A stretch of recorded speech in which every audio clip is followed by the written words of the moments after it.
श्री कृष्ण गोविंद हरे मुरारी, हे नाथ नारायण वासुदेव। श्री कृष्ण गोविंद हरे मुरारी, हे नाथ नारायण वासुदेव। ओम नमो भगवते वासुदेवाय। ओम नमो भगवते वासुदेवाय। कृष्णाय वासुदेवाय हरये परमात्मने प्रणतक्लेशनाशाय गोविन्दाय नमो नमः।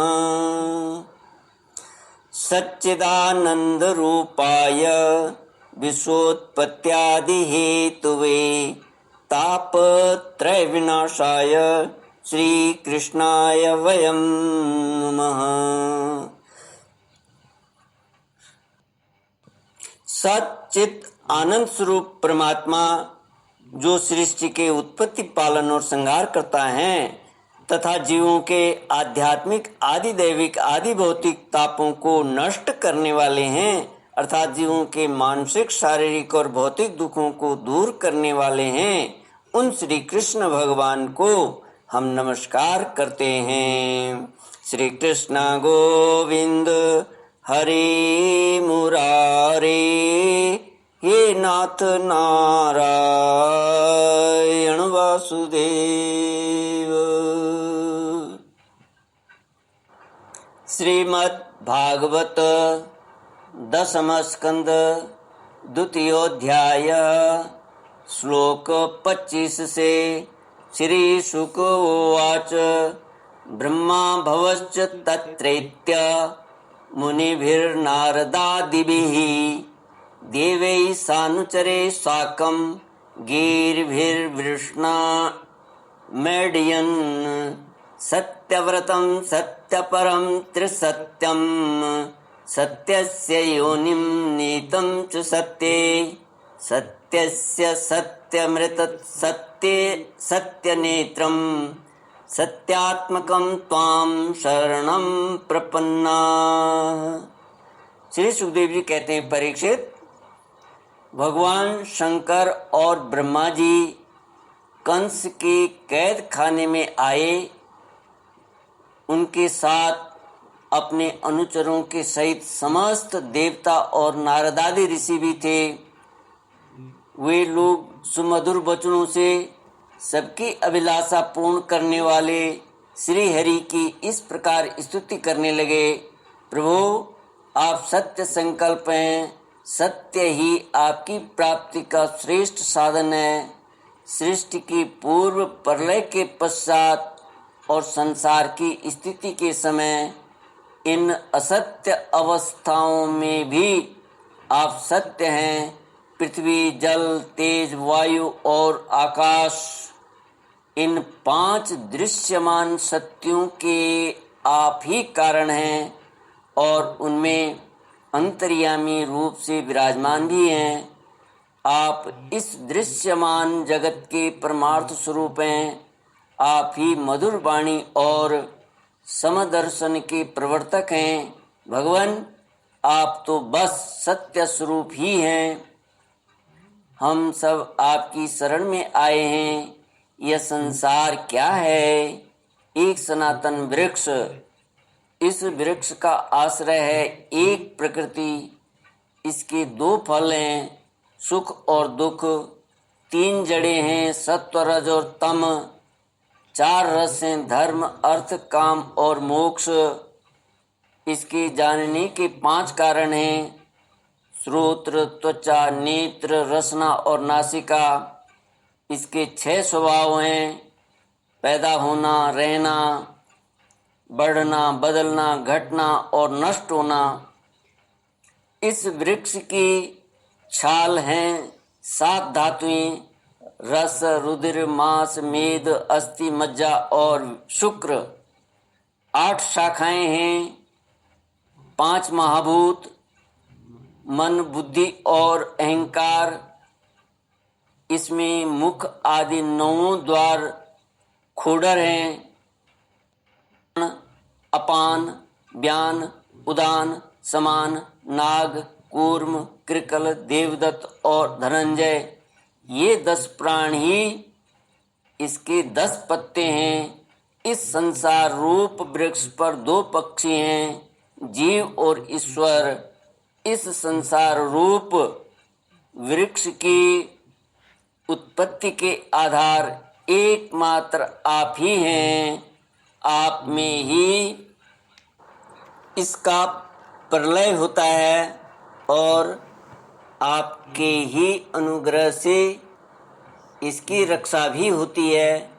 जिनका चित्त आपकी माया से आवृत हो रहा है, इस सत्य को समझने की शक्ति खो बैठा है, वे ही उत्पत्ति, स्थिति और प्रलय करने वाले ब्रह्मा आदि देवताओं को अनेक देखते हैं। तत्वज्ञानी पुरुष तो सबके रूप में केवल आपका ही दर्शन करते हैं। आप ज्ञान स्वरूप आत्मा हैं। चराचर जगत के कल्याण के लिए ही अनेकों रूप धारण करते हैं। आपके वे रूप विशुद्ध अप्राकृतिक सत्वमय होते हैं और संत पुरुषों को बहुत सुख देते हैं। साथ ही दुष्टों को उनकी दुष्टता का दंड भी देते हैं। उनके लिए अमंगलमय भी होते हैं। कमल के समान कोमल अनुग्रह भरे नेत्रों वाले प्रभु, कुछ बिरले लोग ही आपके समस्त पदार्थों और प्राणियों के आश्रय स्वरूप रूप में पूर्ण एकाग्रता से अपना चित्त लगा पाते हैं और आपके चरण कमल रूपी जहाज का आश्रय लेकर इस संसार सागर को बछड़े के खुर के गड्ढे के समान अनायासी पार कर जाते हैं। क्यों न हो, अब तक के संतों ने इसी जहाज से संसार सागर को पार जो किया है। परम प्रकाश स्वरूप परमात्मन, आपके भक्तजन सारे जगत के निष्कपट प्रेमी हैं, सच्चे हितैषी होते हैं। वे स्वयं तो इस भयंकर और कष्ट से पार करने योग्य संसार सागर को पार कर ही जाते हैं, किंतु औरों के कल्याण के लिए भी वे यहाँ आपके चरण कमलों की नौका स्थापित कर जाते हैं। वास्तव में पुरुषों पर आपकी महान कृपा है। उनके लिए आप अनुग्रह स्वरूप ही हैं। कमल नयन, जो लोग आपके चरण कमलों की शरण नहीं लेते तथा आपके प्रति भक्ति भाव से रहित होने के कारण जिनकी बुद्धि भी शुद्ध नहीं है, वे अपने को झूठ मूठ मुक्त मानते हैं। वास्तव में तो वे बद्ध ही हैं। वे यदि बड़ी तपस्या और साधना का कष्ट उठाकर किसी प्रकार ऊंचे से ऊंचे पद पर भी पहुंच जाएं, तो भी वहां से नीचे गिर जाते हैं। परंतु भगवान, जो आपके अपने निज जन हैं, जिन्होंने आपके चरणों में अपनी सच्ची प्रीति जोड़ रखी है, वे कभी इस ज्ञानाभिमानियों की भांति अपने साधन मार्ग से गिरते नहीं। प्रभु, वे बड़े बड़े विघ्न डालने वालों की सेना के सरदारों के सिर पर पैर रखकर निर्भय विचरते हैं। कोई भी विघ्न उनके मार्ग में रुकावट नहीं डाल सकते, क्योंकि उनके रक्षक आप जो हैं। आप संसार की स्थिति के लिए समस्त देहधारियों को परम कल्याण प्रदान करने वाला विशुद्ध सत्वमय सच्चिदानंदमय परम दिव्य मंगल विग्रह प्रकट करते हैं। उस रूप के प्रकट होने से ही आपके भक्त वेद, कर्मकांड, अष्टांग योग, तपस्या और समाधि के द्वारा आपकी आराधना करते हैं।